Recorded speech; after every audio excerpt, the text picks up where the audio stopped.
খবর 24 ইন্টুর সাথে আপনাকে স্বাগত। নতুন নতুন খবর জানার জন্য আমাদের চ্যানেলে চোখ রাখুন।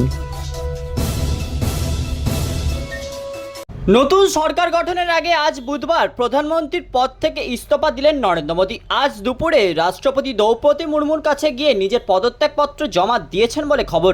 ইতিমধ্যে সামাজিক মাধ্যমে বেশ কিছু ছবি ভাইরাল হয়েছে। এদিন রাষ্ট্রপতি ভবনে রাষ্ট্রপতি দ্রৌপদী মুর্মুর সঙ্গে সাক্ষাৎ করেন প্রধানমন্ত্রী নরেন্দ্র মোদী। প্রধানমন্ত্রী কেন্দ্রীয় মন্ত্রী পরিষদের সঙ্গে তার পদত্যাগপত্র জমা দিয়েছেন।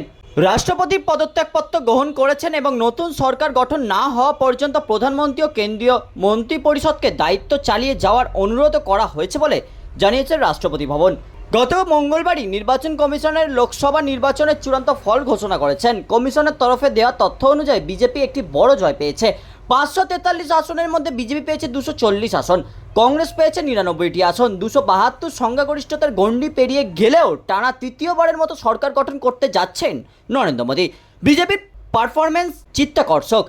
উত্তরপ্রদেশ, মহারাষ্ট্র এবং গুজরাট সহ বেশ কয়েকটি গুরুত্বপূর্ণ রাজ্য আসন জিতেছে।